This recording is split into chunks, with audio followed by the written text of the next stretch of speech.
بێگومان هەڵوەستی ئێمە زۆر پێش ئێستاش دیار بووە لەسەر لەشکرکێشیەکانی هەر لایەنێکی دیاریکراوێ بۆ سەر هەرێمی کوردستان. ئەمە ئەم لەشکرکێشانەمان پێ مای شەرمە چونکە سیادەی هەرێمی کوردستان و سەربەخۆی هەرێمی کوردستان ناوێ بخرێتە بەرەو هەڕەشەیە کە لایەنێکیان دەوڵەتێکی دیاریکراوە هێرش بکاتە سەر هەرێم ئەو قوارەکە بخاتە بەر مەترسی ئەوەی کە هێرشی بکرێتە سەر و جارێکی کە ڕوبەڕووی شەڕ و جەنگ ببێتەوە ئەم ناوچەی هەرێمی کوردستان لە ماوەی ڕابردوودا ئەمە چەند جارێک هێرشی تیرۆریستان و بە درێژایی مێژوش ئەم ناوچێ هەر مەیدانی جەنگ بووە بەڵام لە ئێستا بەدواوە ئیتر مای قبول نییە و جێی شەرمە کە ڕێگە بدرێت یاخود هێرشێکی لەو شێوەیە هەبێت بۆ سەر هەرێمی کوردستان. لە ماوەی ڕابردوودا لیژنەیەکی تایبەتمەند لە لیژنە تایبەتمەندەکانی پەرلەمانی کوردستان پێکهێنرا بۆ سەردانی هەموو ئەو ناوچانەی کە هێرشی کراوەتە سەر یاخود لەشکرکێشی بۆ سەریان هەبووە تا هەموو زیانەکان بە تەواوەتی بزانرێ و بزانرێت لەشکرکێشیەکان تاکوێ تا چ سنوورێک تا چ شوێنە گەیشتون و لیژنە تایبەتمەندەکە راپۆرتی خۆی ئامادە کردەوە پێشکەشی دەستەی سەرۆکایەتی کردو دەستەی سەرۆکایەتیش حکوومەتی ئاگادار کردەوە لەوەی کە پێویستمان بە جەلسەیەک هەیە بۆ ڕوونکردنەوەی هەموو بوعدەکانی ئەم لەشکرکێشیە بەڵام هەتاوەکو ئێستا ڕوونیەکەکەی ئەتوانین ئەو جەلسەیە بکەین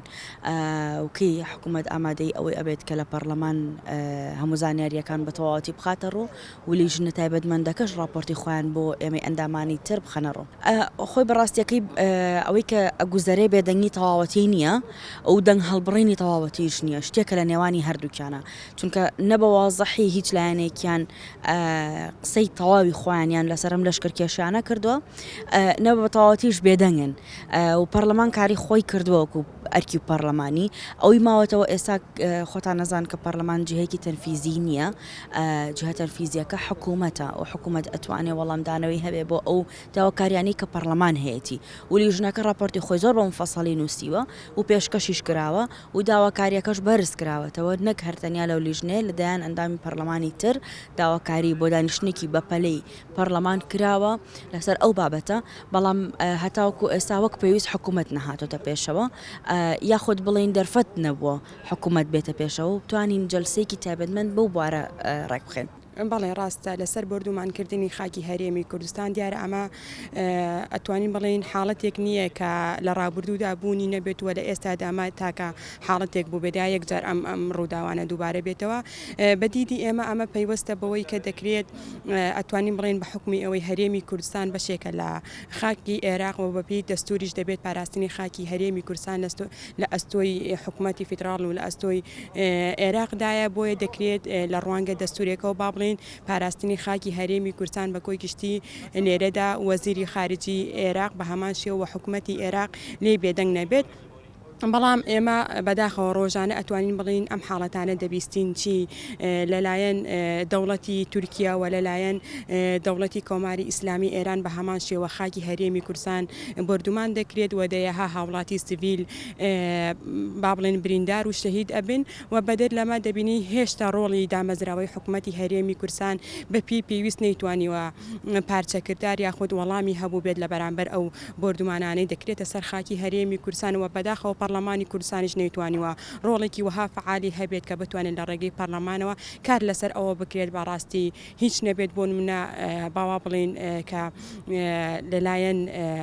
ڕوانگەی خۆیەوە یا لە ڕوانگەی دەسڵاتە یاسایەکەی وە بڕیارێکی وە هەرچەند لە خولەکانی کەی ڕابردووی پەرلەمانی کوردستانە بڕیاری دەرکردنی تورکیا دراوە لە خاکی هەرێمی کوردستان بەڵام بەداخەوە هیچێک لەو بڕیارانە تاکوی ئێستاکە کاری لەسەر نەکراوە. فشارەکان بەڕاستی ئەتوانین بڵین لە ماوەی ڕابردوودا بۆ خۆتان ئەو واقعی ئەبینن کە پەرلەمانی کوردستان بەڕادەیەک تا ڕادەکان بەهۆی ململانی سیاسیەوە ئەتوانین بڵین پەک خراوە و پەراوێز خراوە نەیتوانێت ڕۆڵی ڕاستەقینەی خۆی لە کۆی پرسەکانی هەرێمی کوردستان ببینێت و ڕۆڵ ببینێت و چەندین پرسی کە هەن هاوشێوەی بردومانکردنی خاکی هەرێمی کوردستان ناوچە کوردستانەکانی دەرەوەی ئیدارەی هەرێم و پرسی موچە و پرسی قەیرانی سێکتەری تەندروستی هەموو ئەمانە پرسگەلێک بوون واجب و ئەتوانین بڵین لەسەر پەرلەمانی کوردستان کە بیتوانێت لە ڕیزبەندی بەرنامەکانی کاریدا کاری لەسەر بکرێت بەڵام دەبینین لە 29 بۆ ماوەی یەک مانگ تەمەنی پەرلەمانی کوردستان درێژ کرایەوە بۆ ئەوەی کە بتوانێت لەسەر ئەو پرسانەی کە بە یادداشت ئاڕاستی دەستی سەرۆکاتی پەرلەمانی کوردستان کراون کاری لەسەر بکرێت بەڵام وا دەبینین نزیک دەبینەوە لەوەی کە ئەم مانگەی تەمەنی یاسادانانی پەرلەمانی کوردستانیش بەداخەوە بە کۆدا ئەگات بەڵام هیچ هەنگاوێک لەوانەی کە ئەساسی و وجود و پێویستی نەنراوە بۆ ئەوی پەرلەمانی کوردستان بە ڕۆڵی خۆی هەڵسێت.